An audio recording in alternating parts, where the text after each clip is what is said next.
fascinated me that I could work with a computer, write code, and have it do whatever I wanted it to do.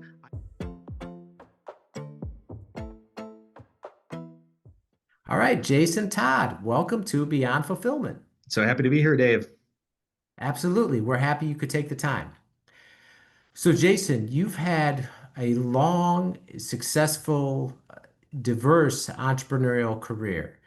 So we'll get into a whole bunch of it there, but you founded the first direct-to-consumer HVAC company. Um, you're an author, a podcaster. You've done a lot of live streams, you consulting, all sorts of other stuff. And from as far back as you can remember, you've always had this entrepreneurial bug from being a techie early on in your middle school days and coding and all sorts of stuff. Can you just kind of talk about those early days and what drew you to want to be an entrepreneur? For sure. So I grew up in a family-owned business. My parents have owned a regional trucking company for 50 something years. And so I remember going to the office, sitting behind my mother's desk as she paid the bills, or walking through the warehouse, going on, rides with my dad as we delivered things, eventually mowing the lawn there, and at some point in time in the future, writing software for them. But the entrepreneurial bug, I wouldn't say to me was anything different from normal life. I was always a creator. I was always experimenting. I was always pushing the envelope. And you bring up this idea of technology. I'm a self-taught programmer back in my early days because they didn't have classes for computers in our high schools or our grade schools. And so I would, by the virtue of my mother being so wonderful, she'd take me to the library after school, and I would check out these big reference books for how to write code. And so I it fascinated me that I could work with a computer, write code, and have it do whatever I wanted it to do. I don't know why that was so influential for me, but I got my start very young. If your business is an e-commerce brand, this message is for you. Logistics can make or break you. If you're tired of being just a number to those big box 3PLs, you need to check out our team at Easy DC 3PL. We're a different kind of partner, built specifically for growing brands that ship between 1,000 and 10,000 orders per month. We offer warehousing, fulfillment, and transportation with a focus on personalized service and flexibility. Our central Kentucky location gives you nationwide reach, turning logistics into a competitive advantage. So if you're ready to partner with a 3PL that actually gets your brand, visit easydc3pl.com. And I think that's, as I would term it today, there are kind of two different paths that people take in their brains. One where they look at a system or a process they're a part of and they're like, well, that's just what has to happen. This is just the way it's done. And then there are other people who are just like, well, somebody made that system or that process and it doesn't mean they were right or that it should be used in all cases. So some people obey all the rules and complain about them, or some people know all the rules are made up and there are certain ones you shouldn't break, but most of them are just made up, and they were made up by people like you and me. And so I've been the person who, when I come to a opportunity, I look for opportunity instead of obstacle. There's all sorts of obstacles, I get that, but there are all sorts of ways through them and around them. And what if we just looked at things a different way? And so that's how my brain was wired from a very young age. So by virtue of nature or nurture or combination of the two, it's in my blood to create, and that people might look at that as being an entrepreneur, but that creative energy in many different interests has created or helped me create the things that I've done personally and professionally. Yeah, no, and that's great awareness to really harness that at such a young age too. And like you said, you would go and you would get these big coding books from the library and just read them and teach yourself how to do stuff. And then you were selling software in high school, right? And Well, yeah, I think it was I want to say it was sixth grade maybe, and these are great memories to relive. I love it. Um, I had this friend, I think his name was Mark. You go over to his house, and he had a fish pond. He really liked fish, and he had a pond. And so I wrote on an old IBM. This won't make sense to everybody, but I think it's like a 386 or a 486 IBM, which is a, think green screen. Everything's in text. Code was not what you think code is now. And I wrote a order processing system for fish. Now we had no customers. He had a love for fish, and he didn't have that many fish. He's a tiny little pond in his backyard. But I was like, man, I could write an order processing system for this. And so I did, just because I could and I wanted to. Now, a sixth grader who does that, why? I just wanted to. Why not? And nothing was stopping me. So that's yeah, from a very young age, I was always interested in how could I just bring things that other people could use. And that did lead to then, selling software, um, to various folks and consulting with them on their computer systems and whatnot. And I think, maybe by virtue of my personality a bit, I was able to speak confidently in those areas, and so people trusted me, and and I got the job done. Okay. All right, so let's talk about this HVAC company that you had a tremendous run with. So it was the first direct-to-consumer HVAC company that there was, and that would E-commerce. e-commerce. I'm sorry, yeah, Yeah, direct-to-consumer e-commerce HVAC company, or I guess e-commerce HVAC company rather. there you go. But so you founded that in 2002, which is right kind of at the dawn of e-commerce as we know it. I mean, talk about that time and how the company got started and why you decided to do that. Great question. So I was working, as a technical account executive for, I think they build themselves as a cross media company, which just really meant, hey, we do print, we do web, we do all sorts of stuff. And the web was new. Some people didn't even have email addresses. People were still faxing things.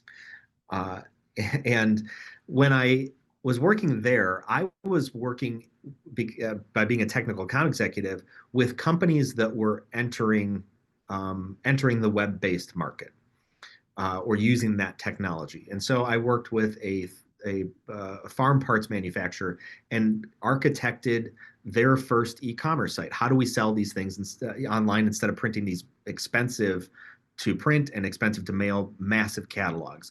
Also, how could we leverage putting all these things in a database to not only deliver on the web, but how could we highly format, and this was an old technology called XMLFO, how could we format that whole catalog so we could just press a button and boom, all of my products and details and photos and all this other stuff, tables of parts and how they work together and stuff, could automatically be printed out.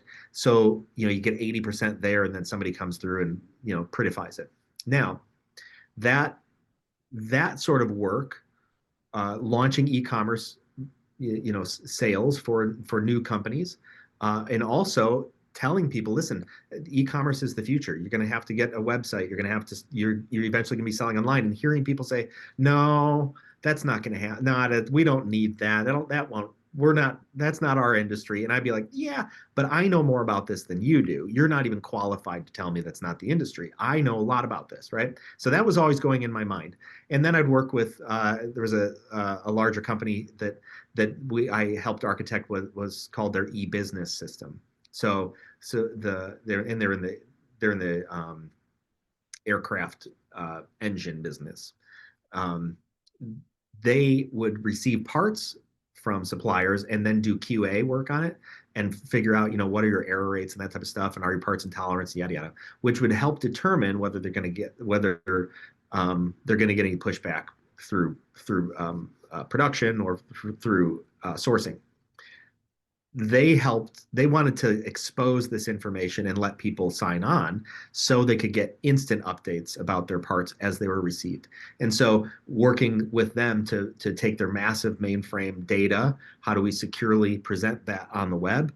I was doing those types of things. Now, there was a gentleman there who was in sales, So he was in business development. So he's setting up meetings, but he didn't know how any of the work was going to get done. And so oftentimes after he set up a meeting, he'd take me along, and I would listen, and it was honestly, it was a great time. So I would not only tell that potential customer, how we were actually going to get the work done, uh, but we would have a lot of fun in the process. In fact, we go into these sales calls, and just for sport, because we were both pretty good talkers, we would cue the other person up, and it's so much fun. I'd say, well, here's what we're going to do, blah blah blah, and Andrew, what do you think about that? And then he'd have to, on the spot, just come up with something.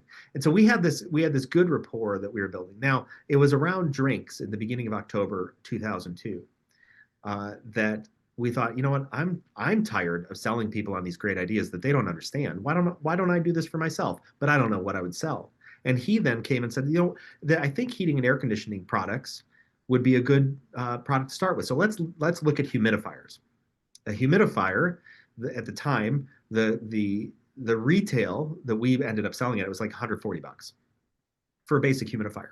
Now, that included a free installation video and free unlimited technical support, and you paid almost nothing for shipping. That was the first product we started with from that discussion, and then air cleaners and air purifiers, all these simple products. Now, a humidifier sale is interesting because if you're going to put a whole house humidifier in your home, you could pay $140 and get our free installation video and our free unlimited technical support, or you could have paid $600 to a dealer, right? Now, no one was doing this because that supply chain is pretty closed supply chain. Dealers don't want to let you know this is actually a pretty straightforward, simple thing. And if you get yourself some tin cutters, like, you can do this. Now, we always knew that starting with humidifiers, air cleaners, air purifiers, from that initial conversation, the beginning of October 2002, we took our first sale at the end of October. I think it was Halloween, in fact. And we were ecstatic. That whole month, I spent every night writing code, doing the branding, adjusting images while my business partner was going off, making pictures and entering all the stuff into my computer system that I was writing. So from the beginning of October 2002 to the end, wrote the basics of a drop ship e-commerce system with fulfillment directly from our distributor. It would just send an order over to them, and it would print off on their I think maybe their fax machine. I can't remember exactly. And then a copy of the order, because I was like, I don't know, a copy of the order would print off in my basement. And I was super excited. It was like, brr, brr, brr, brr, brr. And I was like, oh my gosh, there's an order.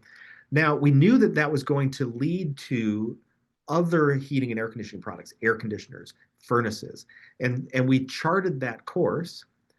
And I think we did about 50 grand in humidifiers, air cleaners, and air purifiers, which is a lot of humidifiers, air cleaners, air purifiers, that first December of 2002. We were still working full-time jobs. We'd get together on Saturdays and Sunday afternoons sometimes to do task lists and figure out how this is all working. And I would code all night, adding more systems, more processes, automating as much as we could, so that really this was a big easy button. I used that methodology as this company grew to automate as much as we possibly could, writing eventually an entire ERP system from the point of tracking whether you were online, and then you gave us a phone call, and what quote did you send, and what did you look at to having that phone call recorded, and whether our person said the right things on during that call, to how orders were processed, how shipping was calculated, fulfillment systems, projection systems. I mean, amazing things over the course of those years, to the point where I sold that in 2011. But that whole startup with him was a person with some domain knowledge coming to a person with executional knowledge to join together to bring a new product delivery and expose this closed distribution system, make it available to consumers. That's how it got started, and then it took on a life of its own, as anything does. And we continued to grow that up, and we would often meet on. We had a sort of the cadence. We would often meet at a place with great Swedish pancakes, which was nearby one of our offices, and we'd meet there. And then I concepted things on the back of a back of a menu, not a menu, a placemat. They had paper placemats with ads on the front. I'd flip it over and I'd. Sometimes we'd sit there 3/4 of the day until we made it back into the office. And I was just writing code and concepting things and having meetings and working with suppliers and all sorts of stuff. So it was the working at this uh, service provider to then say, listen, we should do this ourselves. What should we do? Where's the opportunity? And that knowledge had to come from somebody in the industry to then say we can blow this industry open, and we did, and made some significant waves. In fact, we had a competitor at one point in time who called, didn't call, sent an email. Was like, hey, we're really doing great. We think you we might want to.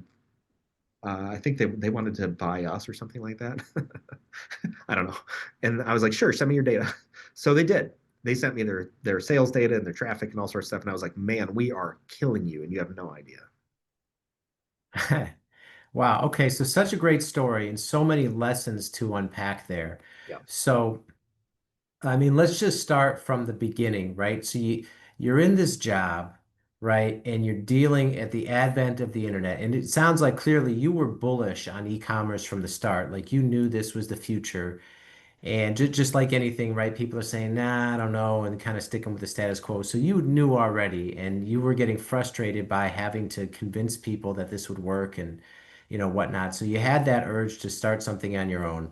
And then, as you put it, right, there was this fusion of executional knowledge and domain knowledge between, the two partners. So I mean, let's just start there with partnership. How important do you think that was for those two skill sets to come together in terms of, creating a successful partnership where you could really grow that business?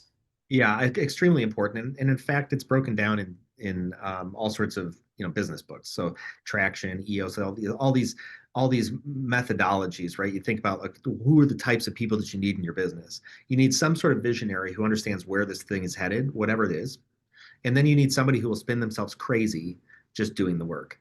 I am not the person who will spin myself crazy. That's just not where my sweet spot is.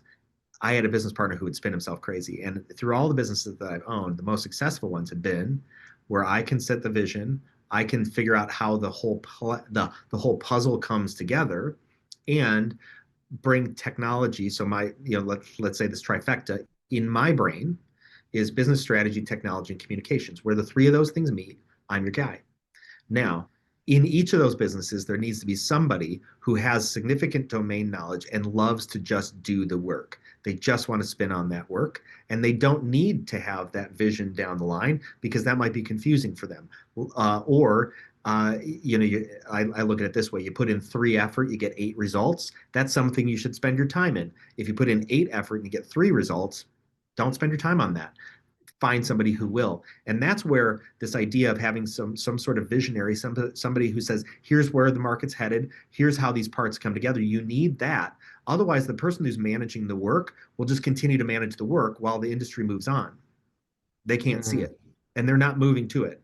Likewise, that person who can see where the market's headed and how all the pieces fit together is not going to spin as fast just doing the actual labor of getting this thing done.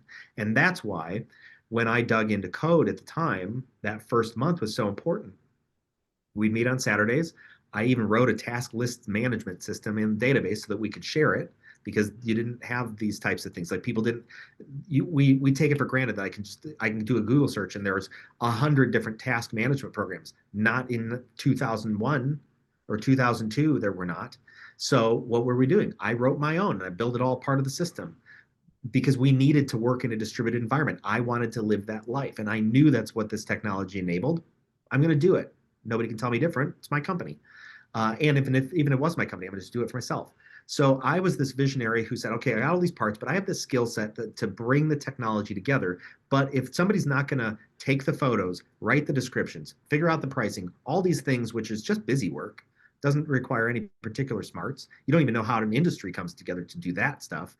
That is mind numbing for me, and it always has been. I just don't like busy work. I don't like I've got 10 things to do today. I checked 10 things off this afternoon. Ta-da, I'm fulfilled. I'm not.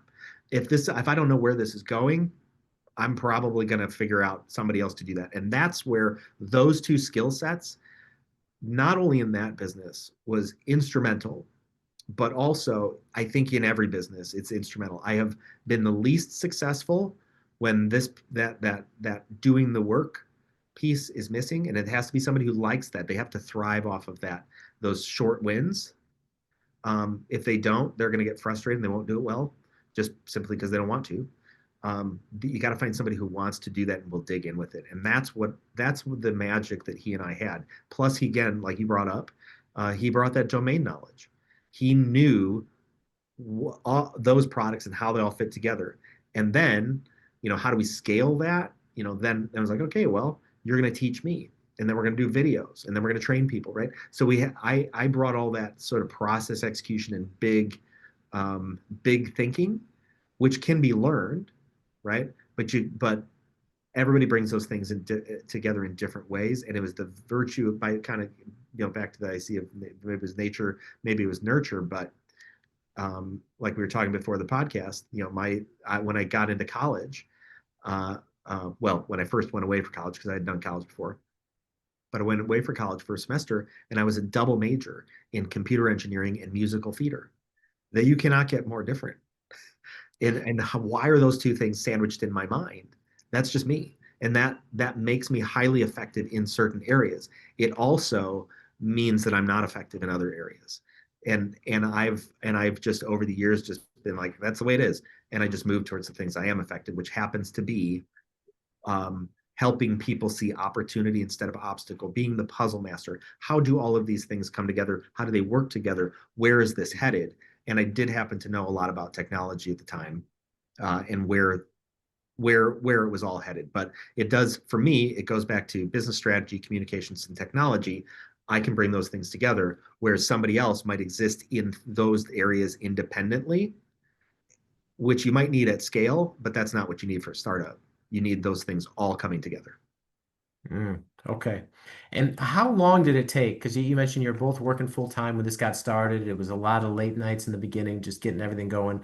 How long did it take before you guys quit your full time jobs and went all in with the business? He was single and super flexible with his money and time, and I was not. I was raising at the time two children, married, and uh, interest at church and community and all sorts of stuff, doing a lot of stuff.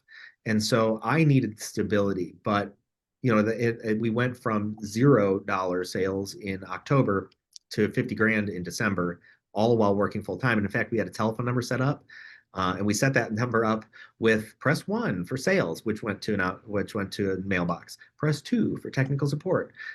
Right. Press 3 for customer service. They all went to mailboxes. Then we call people back at lunch and after work and before work. That was the life. And so we knew that was not sustainable. Also, we saw a precipitous drop in some of our sales in the winter time. But it dropped a little bit, but then we kind of saw it go back up again. We didn't understand seasonality at the time, certainly not national seasonality. We knew seasonality in our area, kind of, but we were new to this. But we were making good money each of those months, and he went full time in, I want to say maybe June-ish or May of that next year, 2003. So it could have been 5, 6 months, and we were making plenty of money. It could have paid me too, um, but we decided to put that money back into the business. So we brought him on full time. He quit his other job, where again he had been selling, and I had been selling with him, as a technical account executive, and he was in business development. He quit that job. He hadn't sold anything in the time that he was there, which, so they were happy to not have him there and pay his salary either. Um, but yeah, it was only probably 6 months that well, maybe a little bit longer than that we went full time. And then it was several months after that, I went full time and gave myself a raise. All right. All right. And so, as you mentioned, you had a very successful run there. You exited that business in 2011. Let's talk about your career after that, because you've done just a wide variety of different things where, you wrote a book, You started a podcast. You got into coaching. Can you just talk about kind of your journey after that and how all these different activities really like why you did that and what's been so fulfilling about it? The fulfilling part is I've gotten to indulge my interests, um, which is a uh, asset and a liability, right? Um, the the several years after I sold this business, I retired for all intents and purposes. I took at least a year off and did almost nothing. Played video games and took kids to school, which I needed that rest. Um, I did. I just needed to do nothing and answer to no one except my family. And we traveled. We took summers and we traveled around the country and bought a camper and traveled around and went on vacation whenever we want. Uh, took a lot of time off from took kids out of school and whatnot. And the that was super beneficial, but I had the itch to do more. And so I got into all sorts of things. I started day trading. I wrote a system to automatically day trade. I wrote a training program for that. I started doing consulting work because it was interesting and people would ask me questions and I didn't know what I wanted to do. That's part of it. Like I had so many diverse interests. I didn't know where it settled. And it started to concern me a bit because I felt like, man, I'm a bit unfocused now. I don't know what I'm doing. And it was true. I didn't. I had no plan. I didn't, in fact, intend to sell that business. I thought I was going to buy the business, and it turned around in the final hours, and so I was caught a little off guard. So while I had a lot of flexibility, I had not prepared for that. And I did have a plan if I was going to buy that business from my business partner. I had a plan to run that business. I knew where that business was headed, but anything else, I was like, I don't know what I'm doing. And so I did. I just followed interests, and I had too much money and too much time, which to the benefit of that is I've done a lot of stuff. So because people would ask me about being an entrepreneur, I've had the ability to go teach and travel and work with Google for Entrepreneurs and Tech Stars and do startup weekends and Purdue University and University of Wisconsin. I've traveled the world. I worked with the Italian trade agency to help Italian companies do business in the United States.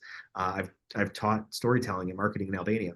So I've had the ability to cast a really broad net, just saying like, hey, how can I be of value to you? How can you use my unique, and I think it is a pretty unique skill set and along with unique interests. How can I use those for the moment? And then it was probably I started what I call a business development company. If I knew the business strategy, communications, technology were my skill sets, what if I could build a company around that and we could keep those disciplines in house to work with other companies? Out of that company, I started other things. So a guy came to me out of a men's small group I was in. He's like, I want to start a lighting company. And I was like, okay, I don't know. Tell me about it. And there was maybe a 2 or 3 year window where I was like, I can make a serious difference in this. And I did.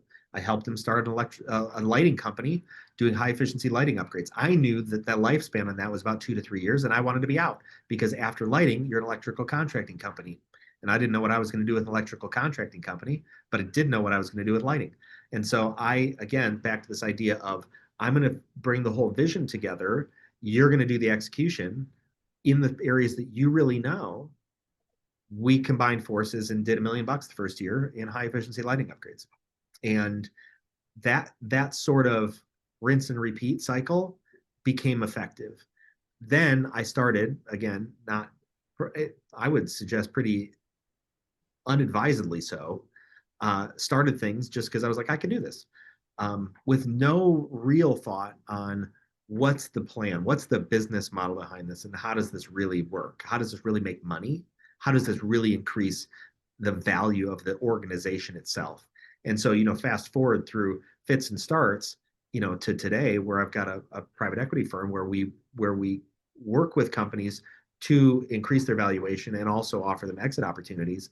It's all about, in fact, is people come to me and talk about their startups. So with their startup, right, it's like now I'm like, what's the value of the enterprise 3 or 5 years from now? You have an idea. I would normally chase ideas. At the time, I chased ideas. I can make this, I can turn this into something. You sure can. Should you though? Maybe not. What's the enterprise value, and how does what's the path to get there, and how does the money work? That's where that's where my brain is at now, having learned some lessons that don't chase things, just because you can. Um, that's not very smart. And that's where, I've got a lot of experience in a lot of different areas and done a lot of things across the nation and the world, but um, there has to be. I'm learning, and maybe I've learned in some certain circumstances. I'm learning to refine that process a bit more. And shit, I'm not even 50. Yeah. Wow. Okay. So through all this, through, pursuing your diverse interests and following your ambition to become an entrepreneur and successful business exits and all these different things, what would you say, Jason, has been the best part of your entrepreneurial journey? I think the best part for me, and I have a hard time with ranking things because everything's additive. You can't have a best without everything else that made that thing a standout. Um, I look at my what would not have happened, and I'll call that the best, right? The things that don't come naturally to me. I am I'm an ambivert, but I'm introverted. So I can, back to this idea of computer engineering and musical theater, I can go on stage and do that, but not for forever. Um, I'm much more comfortable. I could write code at the time. I wouldn't ever do it now, but I could I could sit at home and talk to the handful of people that I know indefinitely, which is a risk. It's not a good idea, right? And so the best thing is, because I've followed my own things that I would do anyhow, just because I like it. I'd like to play around and discover new things and learn as much as I can about it until I feel like, all right, I got enough here for it's a usable level of knowledge, and maybe I'll become an expert someday. That's where I exist. That has enabled me to come in contact with people that I never would have known had I not just followed those interests and then used them in some way. So I would say that the best thing have been the global connections to people who I've come to know in some regard and been able to influence and been able to work in their businesses. And that has been reciprocal to now I've learned about all sorts of things simply because I didn't niche down into, well, but I have to become a, call it whatever you want. Like, am I a musician? No, but I've produced songs and I've sold them. Am I a public speaker? Well, I mean, not all the time, but I've given keynotes to the Better Business Bureau, and I've been on many stages nationally, a little bit internationally. Am I a podcaster? Well, I've done 500 some more live streams. I've facilitated live streams for other people. All right. Am I a computer guy? Well, yeah, I can write code. I have written 1.5 million or more lines of code. All right. Am I an artist? I don't know. I've made art. I do sometimes marketing stuff for folks, and I'll get it done, and then I'll figure out how to delegate it off. So I've got all of these interests in different areas, and I've learned so much about so many industries that really I think is the best. That's really the best part. I've followed my interests and then been, in some cases, aligned myself with people and situations that force me to get out to meet people, connect with them, much like this, right? Connect with them while respecting my energy levels, so I'm not wearing myself out, which then helps me learn more. And that's the best part. It's recognizing, I think, the reciprocal nature of the things that I would do anyhow, and then meeting people and connecting with them, because that's ultimately we're just people. We express ourselves in different ways in our work or our relationships, but we're just people, and we're very similar. We're vastly more similar than we are different. And that I think has been the best part. All right. Well said. All right. So, Jason, if entrepreneurs are out here listening to this and they want to learn more about your private equity that helps people get ready to exit and increases their valuation, or they're hearing your story and they just want to connect and learn more and maybe collaborate in some other way, what's the best way that people can find you online? I would go to my personal website at therealjtodd.com. That's where you'll find a bit about me. There's an about section on there, which is it's a not totally exhaustive, but it's a reasonably exhaustive list of the things that I've done. Not to brag, but there was a time when I needed to be reminded. I needed to remind myself that I wasn't a total hack, and I've done some cool things, and I've know what I'm talking about. I had lost sight of that for a period of time, and so I made that list for me, which I thought might be beneficial when people are like, "What do you do?" I don't like to talk about myself. I do it because it might add value. So people can go to that list. There's also a media and appearances thing. If you want to see me in some of the places that I've been, I generally keep track of it on there. Which again, those things might add value for folks as well. So therealjtodd.com, and you can always email me at jason at therealjtodd.com. All right. And we'll link all that in the show notes for everyone. Great. Jason, thank you so much for taking the time to be here today and sharing all this valuable wisdom from your journey with our listeners. We greatly appreciate it. Thanks for having me, Dave.